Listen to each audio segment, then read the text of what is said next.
এখন বাঁহৰ দলঙে জ্বলা-কলা খুৱাইছে সাধাৰণ ৰাইজক। এয়া হ'ল গোসাইগাঁৱৰ বাবুবিলৰ পৰা গোৱাবাৰীলৈ যোৱা দলং।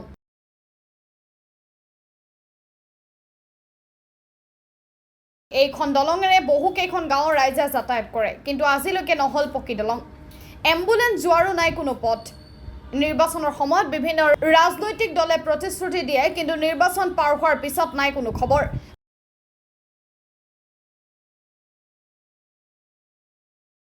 প্ৰতি বছৰে গাঁৱৰ ৰাইজে নিজৰ টকাৰে মেৰামতি কৰি আহিছে এই বাঁহৰ দলংখন। বিটিআৰ চৰকাৰ আৰু অসম চৰকাৰক বাৰে বাৰে জনোৱাৰ পিছতো হোৱা নাই পকী দলং।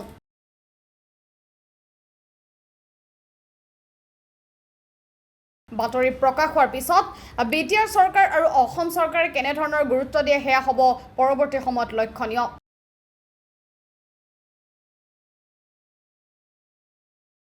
আজি এই অঞ্চলৰ ৰাইজে আমি ধন্যবাদ যাচিছোঁ।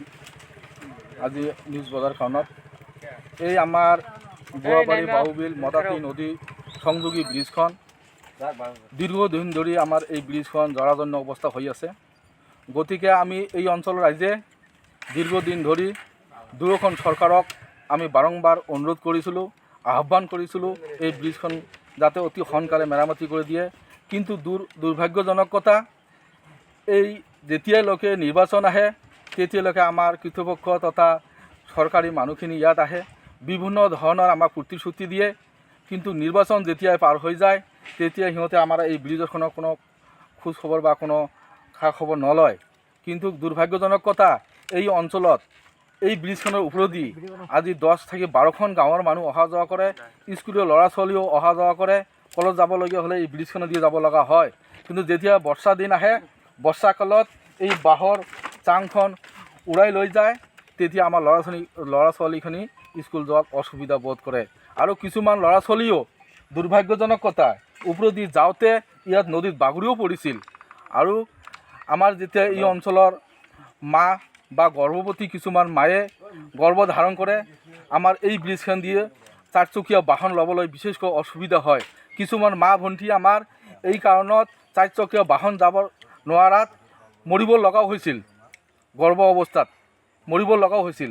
গতিকে আমি এই চৰকাৰখনক, বিটিআৰ চৰকাৰ তথা অসম চৰকাৰক এই অঞ্চল ৰাইজৰ তৰফৰ পৰা অনুৰোধ কৰিব বিচাৰিছোঁ যাতে এই ব্ৰিজখন আগামী BTC নিৰ্বাচন তথা বিধানসভা নিৰ্বাচনৰ আগমুহূৰ্তই যাতে আমাৰ এই ব্ৰিজখন পকীকৰণ কৰি দিয়ে, তাৰ কাৰণে আমি এই অঞ্চল ৰাইজে আহ্বান জনাইছোঁ।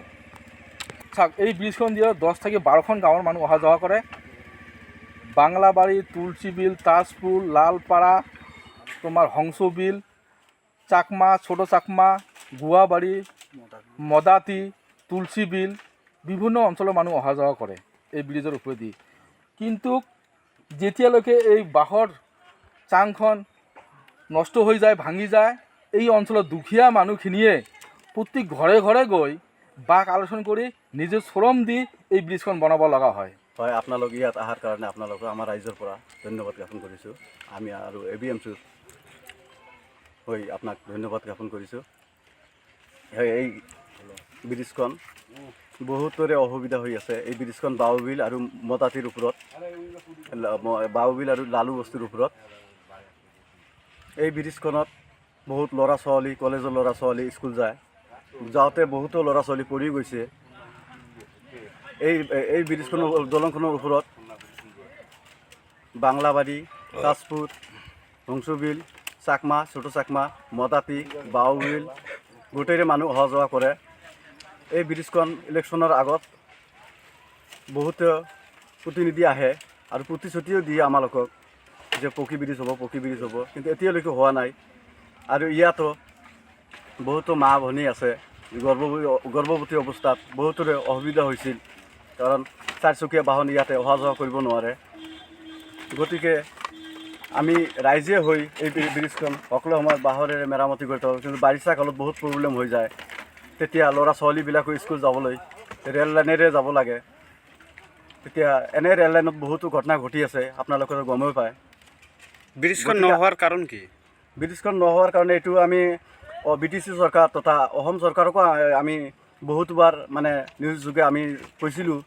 আৰু ইলেকশ্যনৰ সময়ত সিহঁতে আহি প্ৰতিশ্ৰুতিও দিছিল আমাক, কিন্তু ইলেকশ্যন যোৱাৰ পিছত সিহঁতে আৰু নাহে, একবাৰো নাহে, বছৰত এবাৰেই আহে 5 বছৰৰ পিছত।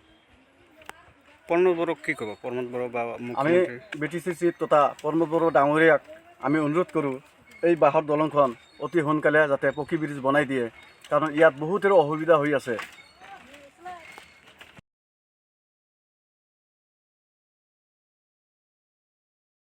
News desk, times media 24।